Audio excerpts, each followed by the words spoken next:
Hello, welcome to everyone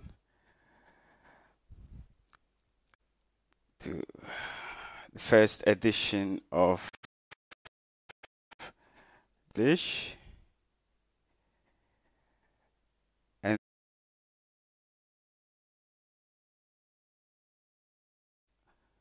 today we will be showing you a few stuff.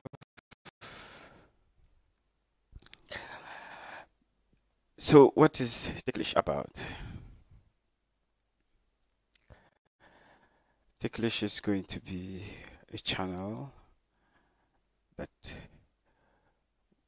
would concentrate on African unity, a place for Africans, young Africans, to come together to discuss issues of unity and what we can do in our own little way to unite, or in a little way bring together the people of Africa, encourage intertrade, integration, and the free movement of people from one place to the other. There's a lot that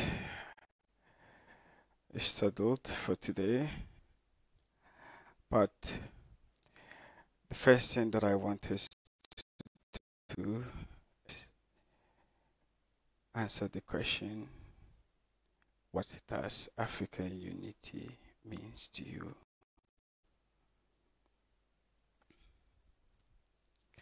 What does African unity means to you?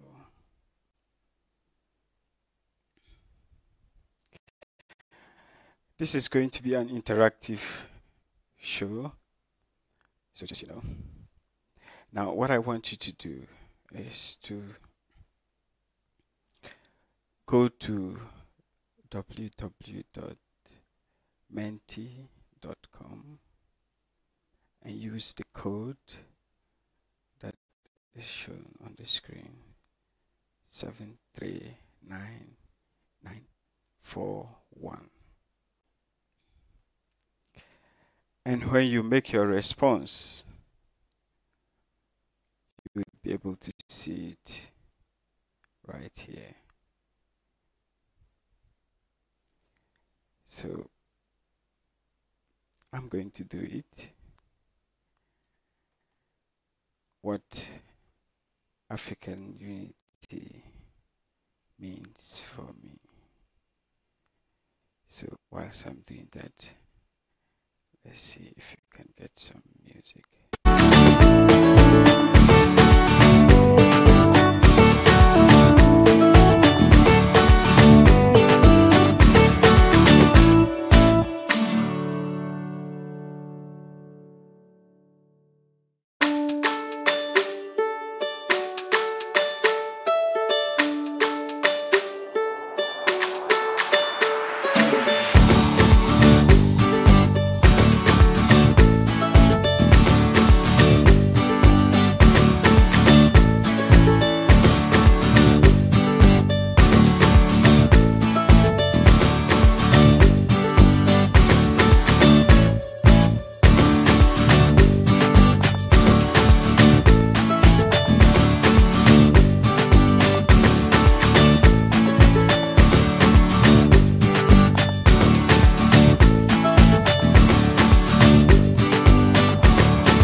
Okay, so as you can see, this is what African unity means for me. What does it mean for you? Please go to the website and enter what African unity means for you, and then we would take it up from there.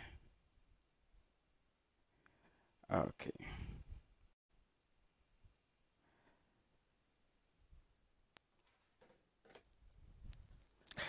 Now, what we are going to talk about is African unity. And as part of that, I'm going to talk about the ideas of Dr. Kwame Nkrumah and what he stood for and what he dreamed about. And I'm going to read to you a speech that Dr. Kwame Nkrumah delivered in 1963 in Addis Ababa.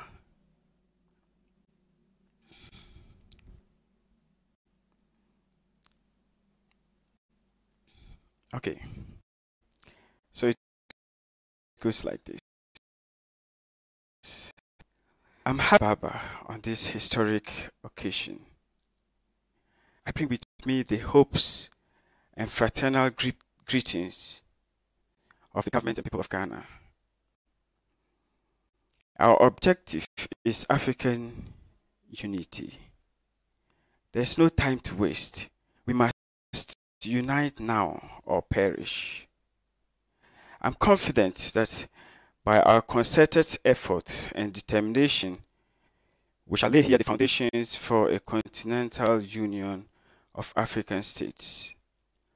A whole continent has imposed a mandate upon us to lay the foundation of our union at this conference. It is our responsibility to execute this mandate. The formula upon which the requisite superstructure may be created. On this continent, it has not taken us long to discover that the struggle against colonialism does not end independent, involved struggle for the right to conduct our own economic and social affairs, unhampered by crushing and humiliating new colonialist controls and interference. From the start, we have been threatened with frustration, where rapid change is imperative.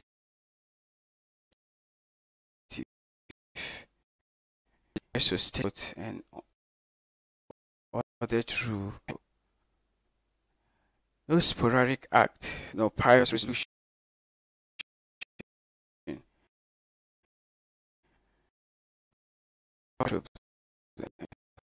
will be acted Africa. We have already reached the stage where we must unite or sink into that condition which has made Latin America the unwilling and distressed prey of imperialism after 1.5 centuries of political independence. As a continent, we have emerged into independence age with imperialism grown stronger, more ruthless, more dangerous in its internationals. Our economic advancement demands the end of colonialist and neo-colonialist domination of Africa. Okay, just to stop here.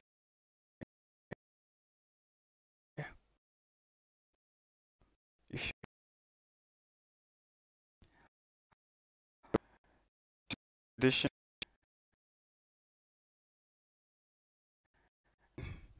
we are discussing African unity and about, I'm reading from Dr. Kwame Nkrumah's speech, which he delivered in Addis Ababa in 1963 about African unity. But just to break in, if you've just joined us, our voting is on. We want to know what does African unity means to you?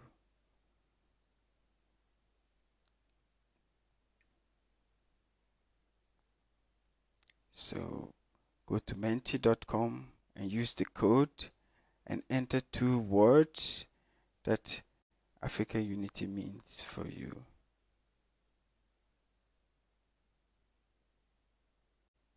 Okay, so I go back to reading from Dr. Kwame Nkrumah.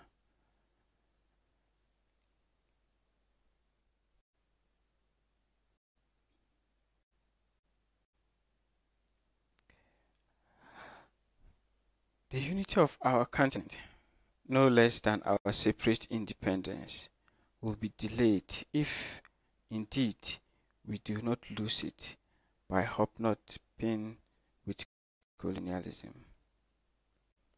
African unity is a political kingdom which can only be gained by political means. The social and economic development of Africa will come only within the political kingdom, not the other way around.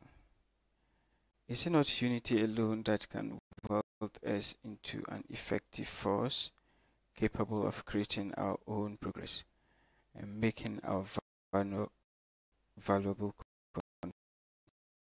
contribution? Which in the African state, which of you here will claim that by its financial structure and banking institutions are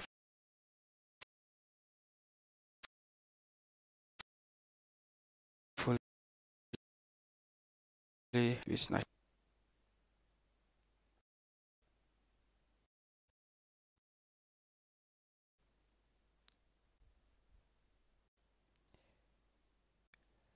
Unless we do this by a concerted effort within the framework of our combined plan, we shall not progress at the tempo demanded by today's events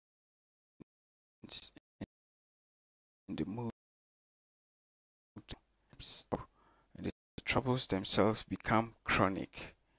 It will then be too late for Pan-African unity to secure for us stability and tranquility in our labors for a continent of social justice and material well-being.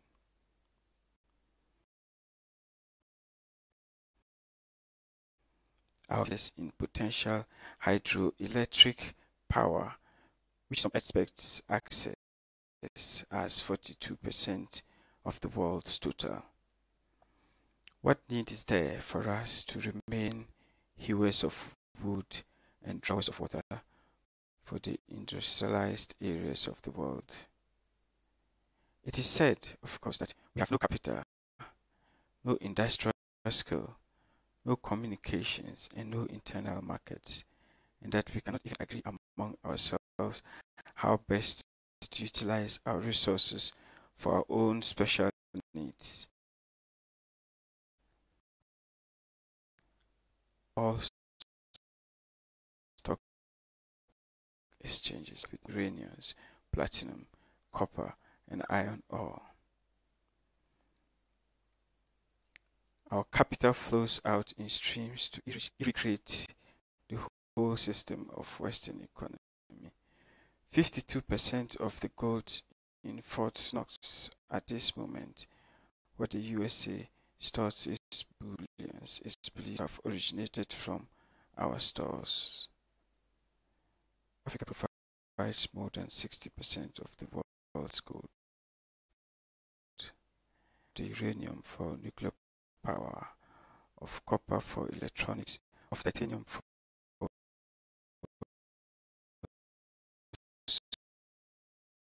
supersonic crystals, and raw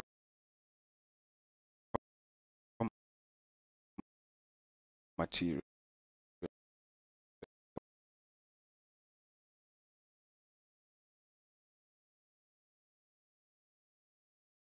The continent.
cars, critical gadgets, and other things. So I have so many things here. Asidu started inventing mechanical instruments at a young age. He would dream about extraordinary devices in his sleep, which he would then set about making the following day. Asidu now has an impressive portfolio of technical prototypes. His inventions are designed with the intention of making everyday life a little easier. And I think about the people. When I have the idea in the dream, you have to sit down to think about the people who are going to use the machine too. So every machine I used to come out, I just study before I used to produce the machine. So like the eating machine that you are talking about, children used to play with the machines, the toys and this thing. So the reason why I come out with the machine, sometimes in some countries, because of the war and this kind of thing, some people just lose their hand and some of them. You see, so if the person don't have hand or there's a problem, the person cannot use his hand to eat. This machine, you just put the food on the table for the person, then you just set the machine there. The machine will feed the person time by time. Some large-scale companies have taken a keen interest in Asidu's inventions, like a surveillance camera that can be monitored from a cell phone, and a mobile device that enables you to stall your car engine from your cell phone. Okay, when you have my system in the car gadget, and somebody snatch your car from you, or you meet armed robbers on the way to some place, you just go for anybody mobile phone or any landline phone, then you point the code on the phone. When you point the code and you send a signal, the engine will stop, the engine of the car. This camera that I'm going to monitor now, the camera is at Tema, and here is Accra. It doesn't mind, no matter the distance, and within some can know what's going in their life. So if there's anything going in the door, is there. Now another technology. That technology gives the owner that your door is open. They open the camera system, who is going there. Generate money for his small car. He's not a typical entrepreneur. Okay, put it in this way. I'm an inventor. If I don't I want to spend all my time because they make me happy. If I'm using technology, I feel happy in this world. So I'm an inventor times to, let's say if you have 1 year later, you have to create one higher than the one that you did it. So technology. And sometimes you have to sometimes you have to go out there to see the problem that people are facing over there. I want to spend time with this. So, yeah, I'm interested.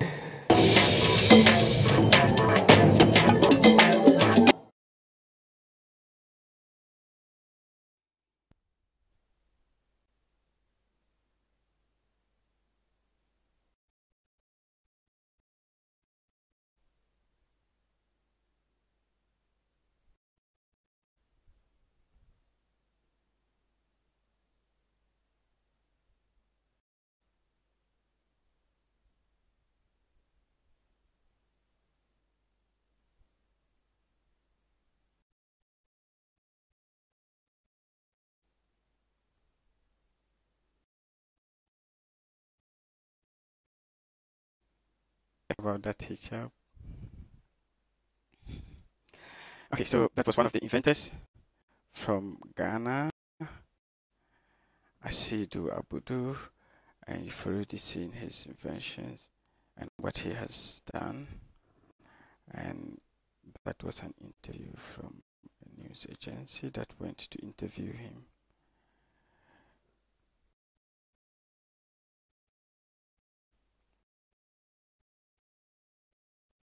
Inventor.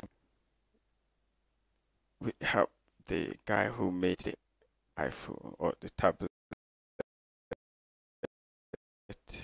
phone in Africa from Congo, and he has, like, he's such a great guy.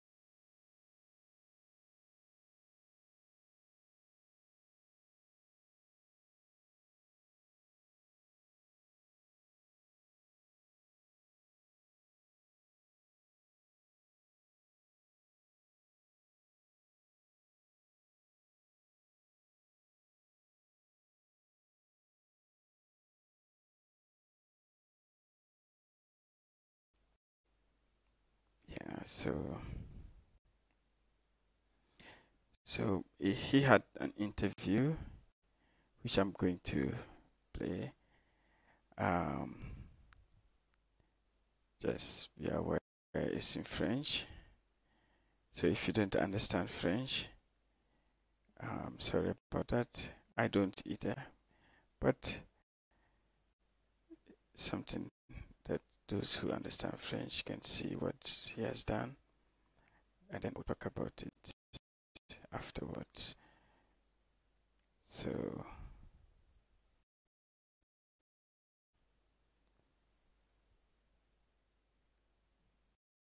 c'est à tout moment parce que nous avons à jour quand on pas quand je vais sur ce tablette autour il y avait quand le projet ça devenir rendu compte avec quelque chose que c'était très tout de non que le m'intéressait sur d'autres conceptions on faisait mais pour moi c'était parce que tout le monde que c'était impossible de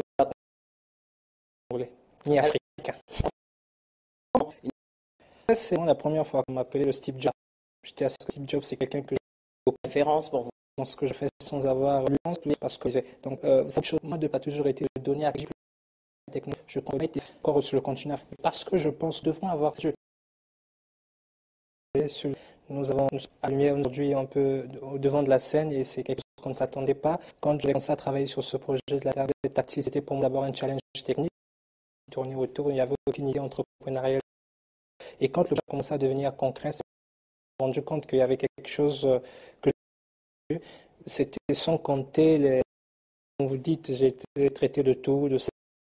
Les gens pensaient que je devais m'intéresser sur d'autres domaines plutôt que c'est par la constitution des produits qu'on faisait. Pour moi, c'est ça, la continuer pour aller jusqu'au bout. C'était ce que pour tout le monde c'était impossible. Et parce que c'était impossible aux autres, je devais leur prouver que alors impossible n'est pas ni africain. Alors la compliment, mais également une incitation à Steve Jobs a été assez de France et je fais ça lui, je peux aller un peu plus parce que just with French, but that was Veron Manco.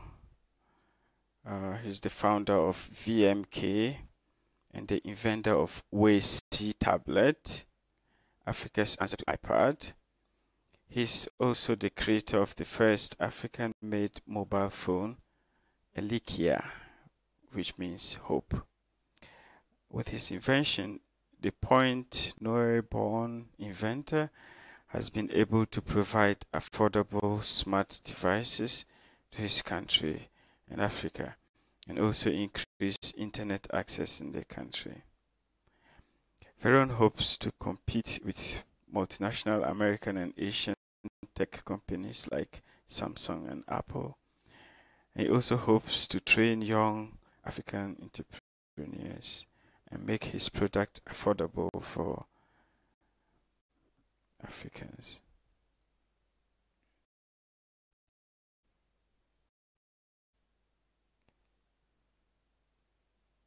So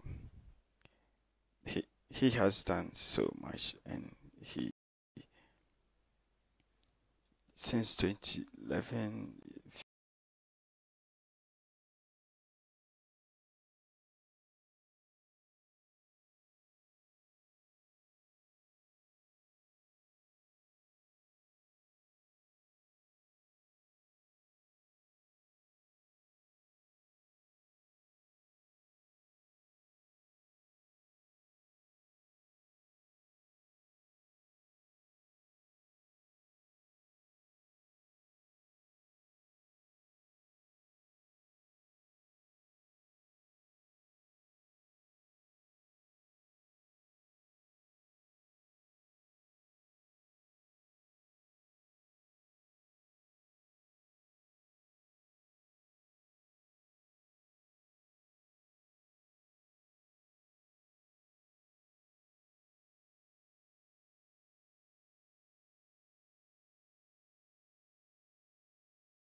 VMK, and its projects are recognized by the African Telecom People Awards as among the best private initiatives of the year. In 2012, they were like the weekly Les Africains devoted VMK as one between 2013 and 2015. And in 2014, the same magazine, Forbes magazine, placed him at the top 20 builders of tomorrow for Africa. And he has been considered as among one of the 100 most influential people of African descent under the MIPAD initiative in 2017. And shortly after, he was also awarded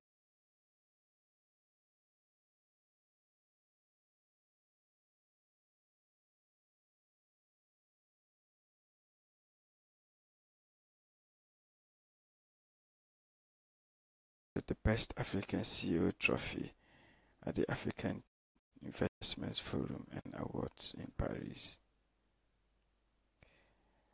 On the eve of the 5th African Union Summit, during the Young Entrepreneurs Award Business Africa, he won the prize, and he said that he watched the entrepreneurial success of African personalities, and he's great guy, in short.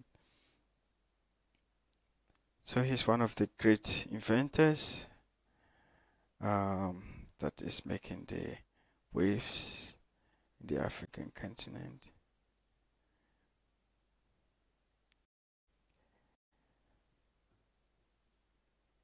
And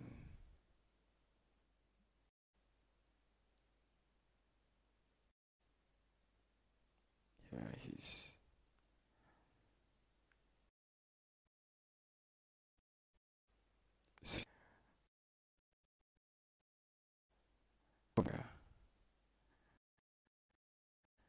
made.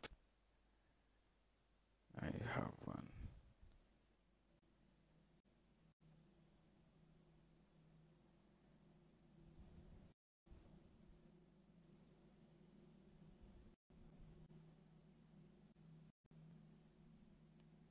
It's called the WC tablet. And also Elikia. So WC tablet and Elikia Hope are from Varun Mankoy, and I think that he's also into many other endeavors.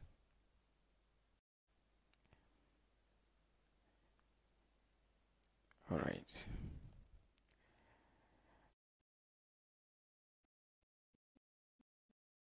Enough of Varun.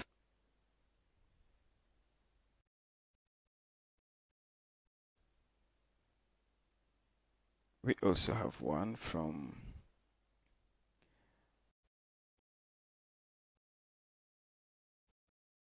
uh, uh,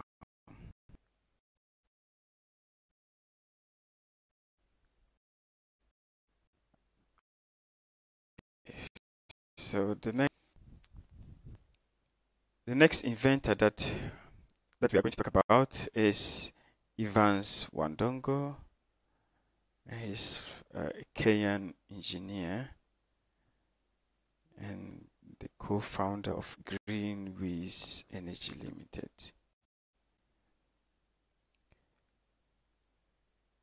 So, hear from the man. Founder of Sustainable Development for All, a non-profit social enterprise based in Nairobi, Kenya.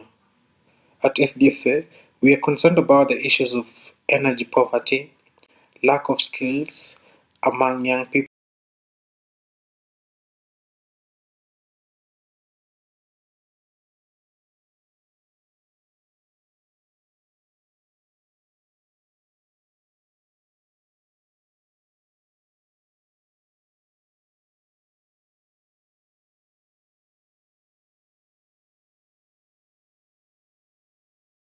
the founder of Sustainable Development for All, a non-profit. At SDFA, we are concerned about the issues of poverty, lack of skills among young people.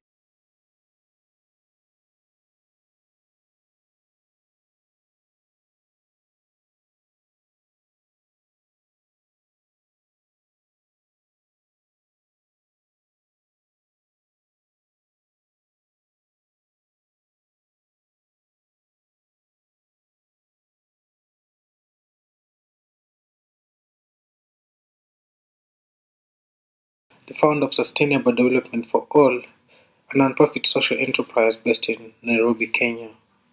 At SDFA, we are concerned about the issues of energy poverty, lack of skills among young people.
Okay, so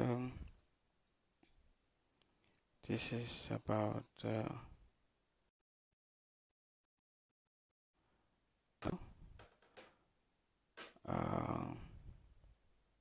he's a Kenyan. I was born in the western part of Kenya, and he attended school there. He designed a solar lamp, which he calls Mwangabora, a Swahili word for good light. And this he did in 2004 as a way to address poor education, climate change, health, and poverty in rural areas in Kenya. And he named the entire project Use Solar, Save Lives, as he aimed to use solar technology as a way to save lives in the poor communities. And he later founded the Sustainable Development for All Kenya, a non-profit organization.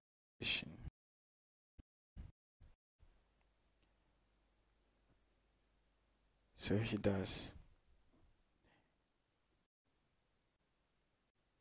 provides solar energy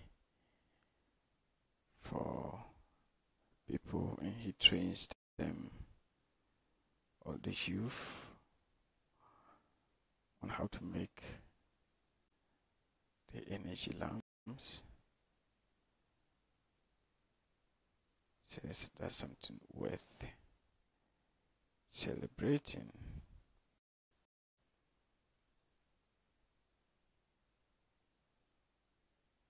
Okay.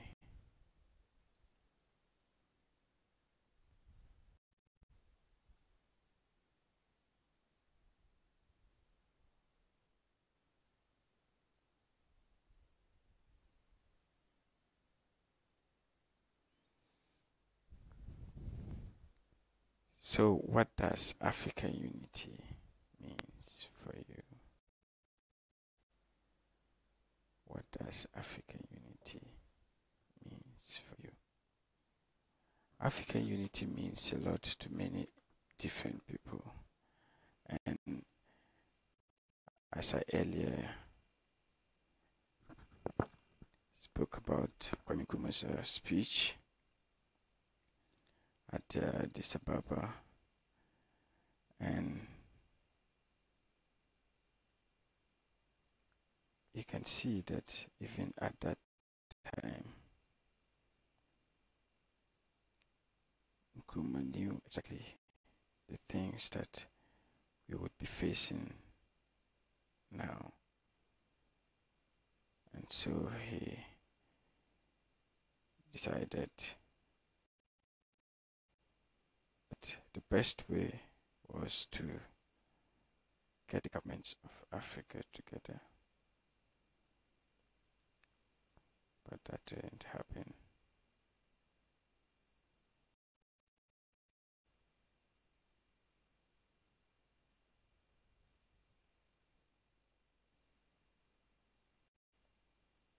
So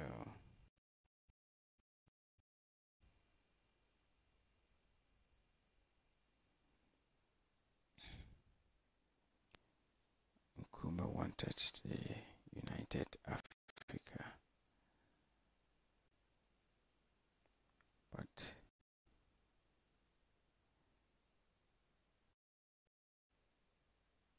we didn't give him. But is it still necessary for united Africa?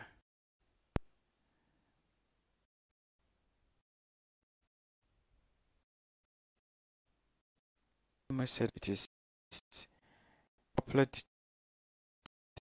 determination must move us to a union of independent African states.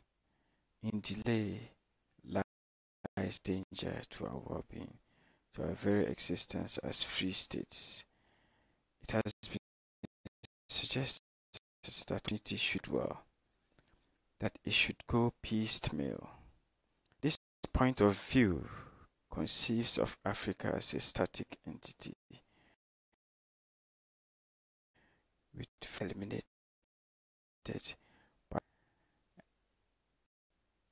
eliminated one by one, and when all have been cleared, then we can come together and say, now all is well, let us now unite. This is very interesting, come to think of it. Nkrumah said, those who wanted the unity, that we have a lot of problems going on, let us solve those problems first and then unite. How can that work?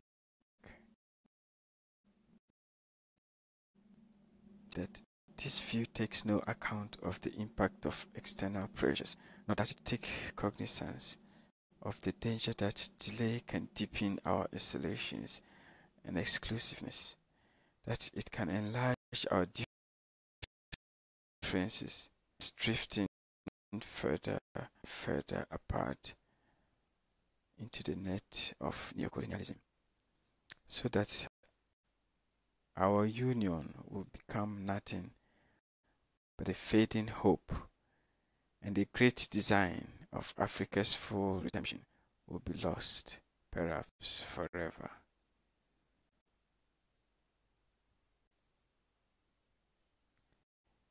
These are the words of Dr. Kwame Nkrumah in his speech that he gave in 1963 in Addis Ababa to the heads of states of Africa. And he says, what are the dangers of regionalism? The view is also expressed that our difficulties can be resolved simply by a greater collaboration through cooperative association in our interterritorial relationships. This way of looking at our problems denies a proper conception of their interrelationship and mutuality. It denies faith in a future for African advancement, in African independence. It betrays a sense of solution only in continued reliance upon external sources through bilateral agreements for economic and other forms of aid.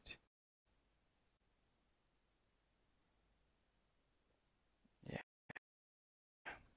this Nkrumah, a speech that he delivered to heads of African states in Addis Ababa.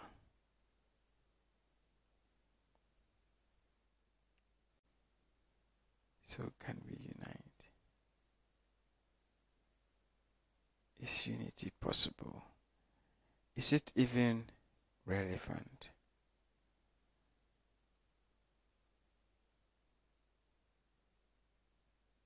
Is it even relevant?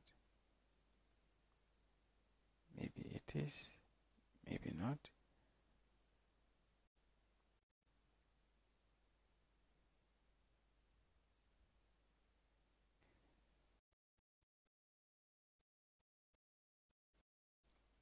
Break